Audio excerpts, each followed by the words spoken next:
கோழிகளுக்கு சளி ப்ராப்ளம் தான் இப்ப வர எனக்கு நெறைய பேர் மெசேஜ் பண்றீங்க. ஆக்சுவலா நம்ம சேனல்ல ஆல்ரெடி உங்க கோழிக்கு வந்து குளிர்னால சளி பிடிச்சிருக்கா, இல்ல பாக்டீரியானால சளி பிடிச்சிருக்கான்னு எப்படி கண்டுபிடிக்கிறது?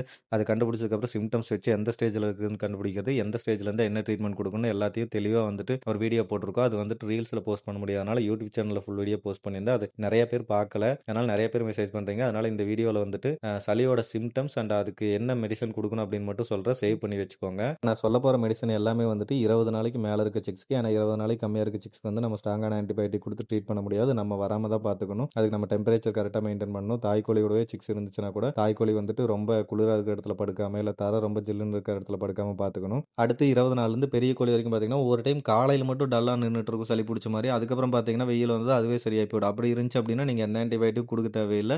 அது வந்து குளிர்னால வர பிரச்சனை. அந்த குளிர்ல விடாம பார்த்துக்கிட்டீங்கன்னா, ஒரு 2, 3 நாள்ல அதுவே வந்துட்டு சரியாயிடும். அடுத்த சிம்ப்டம்ஸ் பார்த்துட்டீங்கன்னா, நாள் ஃபுல்லா டல்லா இருக்கும். அதுக்கப்புறம் மூச்சு விடுறப்ப கொர கொரன்னு ஒரு மாரி சவுண்ட் வரும்.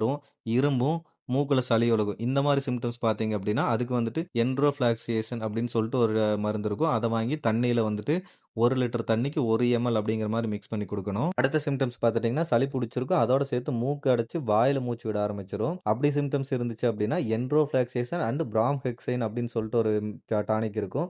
டோசேஜ் வந்து சேம் அதே மாரி தான் 1 லிட்டர் வாட்டருக்கு 1 எம்எல். நீங்க ஒரு வேள முன்னாடியே வாங்கி ஸ்டோர் பண்ணி வைக்கிறதுனா, இந்த மருந்த வாங்கி வச்சுக்கலாம். இதுல இருக்கிற என்ட்ரோஃப்ளாக்சியேஷன் வந்து ஆன்டிபயோட்டிக் பாக்டீரியாவ கொல்லும். பிராம்ஹெக்சைன்ங்கிறது வந்து மூக்கடைச்சிருக்கிறத சரி பண்ணும். ஸோ முன்னாடி பார்த்த பிரச்சனைக்கு வந்துட்டு இத வந்து யூஸ் பண்ணலாம். அதுக்கடுத்த சிம்ப்டம்ஸ் வந்து சளியோட முத்துன ஸ்டேஜ் தலை வீங்கி, கண்ணு வந்துட்டு மூட ஆரம்பிச்சுரும். அப்படி வந்துருச்சுன்னா, அத கொரைசான்னு சொல்லுவோம். அதுக்கு வந்துட்டு மருந்து குடுத்து ட்ரீட் பண்ண முடியாது. இன்ஜெக்ஷன் தான் போடணும். தைலோசின் அப்படின்னு சொல்லிட்டு ஒரு இன்ஜெக்ஷன் இருக்கும். அது வந்து நெஞ்சில வந்துட்டு 1 கிலோ வெயிட்டுக்கு 0.5 எம்எல், 2 கிலோ வெயிட்டுக்கு வந்து 1 எம்எல் இந்த மாரி நெஞ்சில இன்ஜெக்ஷன் போடணும். இது கொஞ்சம் சேஃபா போடணும். அதனால உங்களுக்கு இன்ஜெக்ஷன் போட தெரியாதுன்னா, வெட்டுக்கு கொண்டு போய் போட்டுக்கோங்க. கோழி வந்துட்டு கொஞ்சம் அதிகமா இருந்துச்சுன்னா, வெட்ல இருந்து ஒரு ஆள வர சொல்லி போட்டுக்கோங்க. தைலோசின் தான் வந்து இருக்கிறதுலயே பவர்ஃபுல்லான ஆன்டிபயோட்டிக். ஒருவேள அந்த இன்ஜெக்ஷன் போட்டும் 24 மணி நேரத்திலிருந்து 48 மணி நேரத்துக்குள்ள எந்த இம்ப்ரூவ்மென்ட்டும் தெரியல அப்படின்னா, அத இன்னும் பவர்ஃபுல்லா ஆக்குறதுக்காக அந்த தைலோசின் இன்ஜெக்ஷனும் போட்டுக்கிட்டு, அதோட சேர்த்து டாக்ஸிசைக்ளின் அப்படின்னு சொல்லிட்டு ஒரு பவுடர் இருக்கும். அத வாங்கி தண்ணீல வந்து 1 லிட்டர் வாட்டருக்கு 1 கிராம் அப்படின்னு சொல்லிட்டு மிக்ஸ் பண்ணி குடுக்கணும். இது 2ம் சேர்த்து குடுத்தும் ரெடி ஆகல அப்படின்னா, அந்த கோழியோட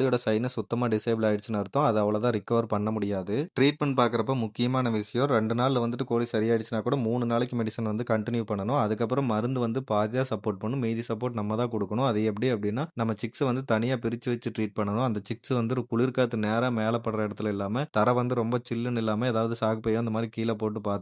அதுக்கப்புறம் தண்ணி வந்துட்டு கொஞ்சம் வார்ம் வாட்டர் குடுக்கலாம். டெய்லியும் 2 டைம் வந்து தண்ணி மாத்திரணும். கிளீனான வாட்டர் குடுங்க. நான் சொன்ன எல்லாமே மெடிசினோட நேம். உங்க ஏரியால வந்து பிராண்ட் மாறலாம். அதனால டோசேஜ் ஒரு டைம் பாட்டில்ல செக் பண்ணிக்கோங்க.